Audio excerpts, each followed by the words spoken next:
Dünya Türkmenleri.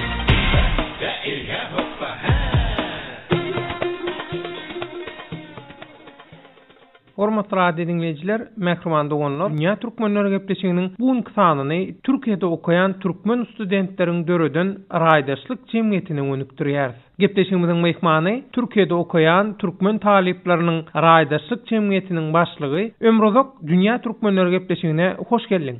Hoş bulduk. Ömrozok, anha goloýda siz Türkiýedäki türkmenistanyň studentleriň raýdaşlyk jemgyýetini döretdiňiz. Eýsem türkmen studentler üçin raýdaşlyk jemgyýetini döretmäge iteren sebäp ýa-da sebäpler näme? Şu arada Dünya Türkmenlerine maglumat berýäsiň. Ömrozok, söz sende. Sağcı olun. Şimdi bu bizim cemiyetçi birleşimiz asıl maksadı Türkiye'deki okap yören Türkmenistanlı talıpların her hili kıyın gününde maddi, ruhu taydan kömek vermek, birlik olmak, ağzı birlik olmak. Ondan dışarıda bir neçe kıyınçılıkta okap yören talıp dostlar vardır, yurttaşlar, onları kömek etmek ve ondan dışarıda erkek Türkmenleri olup öz milli bayramçılıklarımızı birlikte geçirmek olup duruyor. Ömrozok, Türkiye'deki Türkmenistanlı studentlerin raýdaşlyk jemgyýeti nirde we haçan döredildi? Bu cemiyetçilik birleşigi Osmaniýede şu yıl 2018 yılın yanvar ayının ikisinde kuruldu. Ömrozok. Eýsem, sizin döreden Türkmenistanlı studentleriň raýdaşlyk jemgyýetine Türkiýede okaýan türkmen talipleri we şol ruwatyň özünde de türkmen ilçihanasy nähili reaksiýa görkezdi. Biz bu Türkiye'de şu Ankara Türkmen İlçihanası bilen görüştük. Hatta özüm can ettim otayık. Bu birleşimizin dörelerine hakkında bir haber verdim. Gelecekte hem şu Türkmen talıplarının gow hüner alması için her hili bir yeniliklerini döredilme için şu hakkında bir gurungda çıkarttık. Otayda baş ilçikem bu gurungda bizi golda yanlığını aytdı. Hem de bize gelecekte de şu Türkmen yaşların gow ılım hüner alması için elinden gelenin kaygırmacaktığını aytdı. Hem de bizim bilen gelecekte hizmetdaşlık etmeye tayindığını belirlep geçti. Talıplar kim aslında muhakkatı beğendi. Sebebi diyende bir neçe talıplar aytmana göre bu birleşik bir neçe yıl bunun ön döredilmeli deyip ayıp geçirinler var. Çünkü birleşik ağzı birliktir. Terze gelen talıplara, önüne okap veren talıplar kömeğidir. Hem de biri kıynada yaşayan vakti talıplar öz aralarında herkil kömeğidip bileler. Talıplar muhakkatı beğendi ve gelecekte de aktif katlaşacaktığını belirlep geçtiler.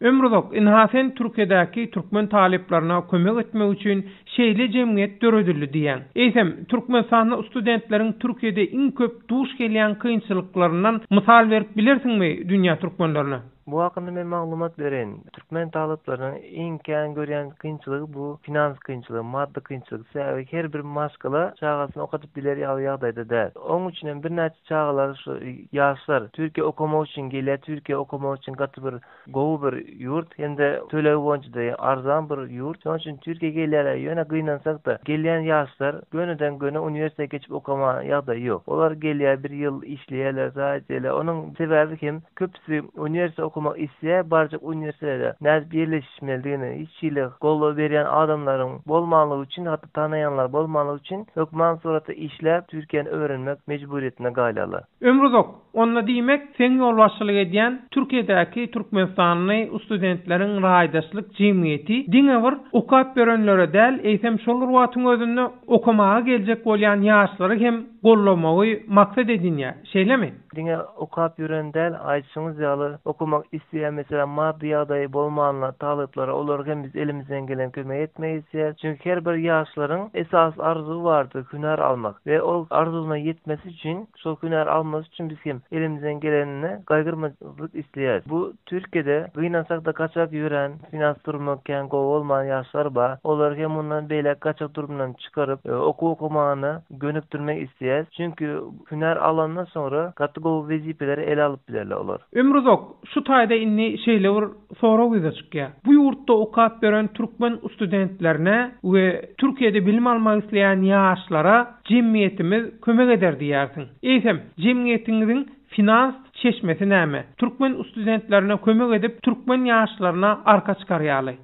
Bu hem gol bir soru. Taleplara gol vermek için ansat değil. Çünkü öz maddi yardımımız olmalı. Türkiye'de şu an eşleşmemize göre 25 bin talep var. Yöne emek etmek mümkün de yöne elimizden gelecek. Türkmenistanlı talepların 25 bin talep vardığını eşittik. Şimdi bizim bu tarihte Türkiye'de bir neçe gurumalar var. Biz onlar bilen hizmetdaşlık etmeyiz. Yani iki taraflayın. Hem biz onlar bilen hizmetdaşlık eder. Olarken bizim taleplarımızı her türlü maddi ruhtaydan kömek etmeyen tayanlığını bildirdiler. Ol gurumalardan keberin sanat geçsem Uluslararası Öğrenci Dernekler Federasyonu diye bunun bütün dünya taleplar birleşiği federasyonu, ondan sonra Dünya Yörük Türkmen Birliği Federasyonu, Avrasya Türk Birliği Federasyonu, Vakıflar Genel Müdürlüğü, ondan sonra da Türk Garnaşlık Birliği Müdürlüğü var. Olurken şu kömeği çektiğini aytti. Türk ve Akraba Toplulukları Bakanlığı diýilýän, ýagny türkmence aýdylanma Türk diasporasy we dogonluk halklar baradaky ministrlik hem siziň jemgyýetiňizi gollajagyny bildirdi. Şeýlemi,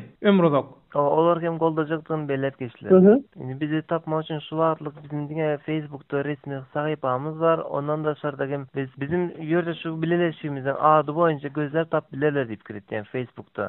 Facebook'ta Türkmenistanly talepleri bileleşigi diýip ýazan ýagdaýynda ýa-da türkçede Türkmenistanly öwrenjiler dayanşma we ýardymlaşma derneği diýip ýazan ýagdaýynda bizim sahypamız göndö çykýan. Meselem Line ulanýanlar Türkmen talepleri diýip gözlen ýagdaýyndan tap bile. Ondan da şeýle Instagram'da da Türkmen talepleri diýip ýazan ýagdaýynda bizim Instagram sahypamyz Mansurda çykaýmaly. Biz şoň ýaly ähli sosial ulgamlarda özümiziň resmi hasaplarymyzy açmany planlaşdyrýar. Indi men jemläp aýtmakçy bolsam, men bu taýdan Türkiýedäki ähli Türkmen taleplerine ýüzülmek isleýän. Bugüneçe biz kämbir agzy bir bolup bilmedik. Onuň üçin hem birek kämbir kömek edip bilmedik. Bugüneçe näçe bir gynýagda bolan talepler bardy. Olardan haly ýagdaýyny bilmedik. Käbirleri bardy, mesela maddi kynçylyklar sebäpli okuwyny taşlap gitmeli boldy. Käbirleri var, mesela maddi kynçylyk sebäpli 2 ay kitaphanada, mesela aýlar boýunça kitaphanada ýatyp turan talepler boldy arasynda. Käbirler hiç şu üniversite okumana ýagdaý ýetenok. Mesela biz şu zatlary gözüm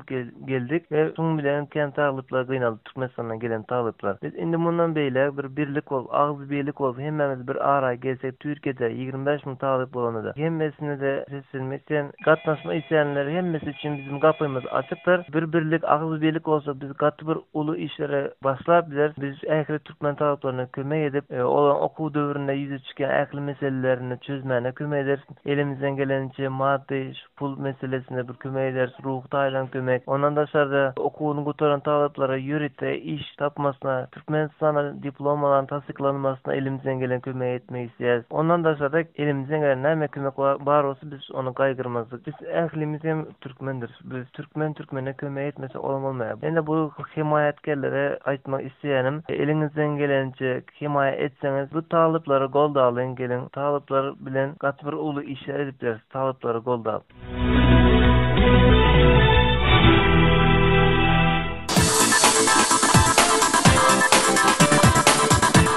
Men adım Ömrozok Umarklyýew. Türkmenistan Nevas vilayatynda etrafynyň ýaşaýjysy. Özüm talep. Türkiýe Döwletiniň Osmany Koçtut Üniversitetiniň 2-nji ýyl talaby.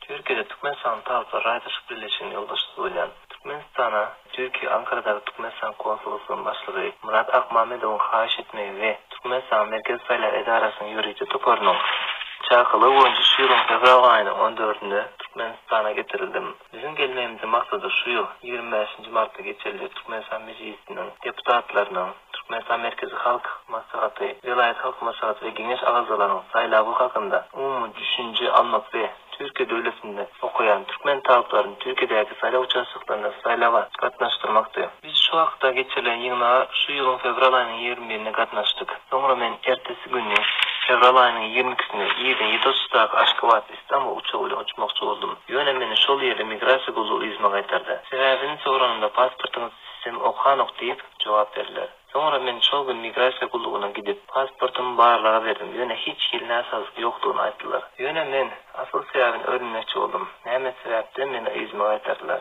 Hiç kim bu hakda düşündirmek islemedi. Men migrasiýa gullugynyň başlygy bilen görüşdüm.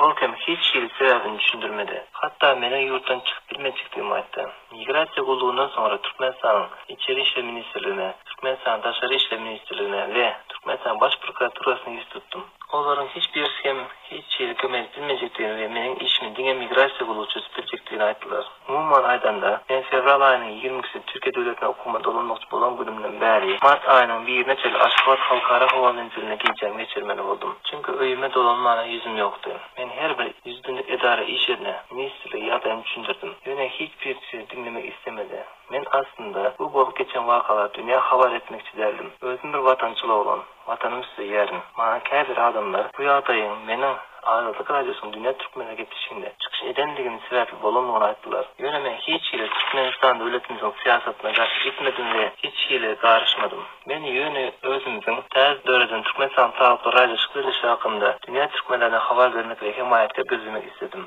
Hazırken bu kurumlarım Azadlık Radyosu'nu işleyen oldular. Yöne memnun işlemedim. Çaresiz kaldım. Çünkü bu tayda hiç kim derdim dinleyip kıymetine işlenim. Ben sonra Mart ayının 9'unda hem Türkiye Aşgabat Halkara Hava Menziline çıkmakçı oldum. Yöne yine de izime aytarlar. Ve hiç yıl okuma devam etmek için izime gidip bilmeyecekliğimi ayttılar. Şimdi men ne edeceğimi bilmeyen kaldım. Ayağım kim şu at Türkiye'de. O kim kıyını adayda kaldı. Yine şu kurumla benim başımdan geçen vakalar. Belki şu kurumum Dünya Radyosu'na haberlara çıkan fırsatına beni kıyınç koymazlar. Yine Hofsuk Ministerliği işgerler ya da komitet işgerler ne edeceklerini bilemem. Ben bu taydan hormatlı prezidentimize yüzlenmek isteyerim. Benim Türkiye okuma dolanmama ruhsat verin. Başkalarım kıyını adayda kaldı. Ayağım Aladetya, Karaşya. Emniyatlar için sağ olun.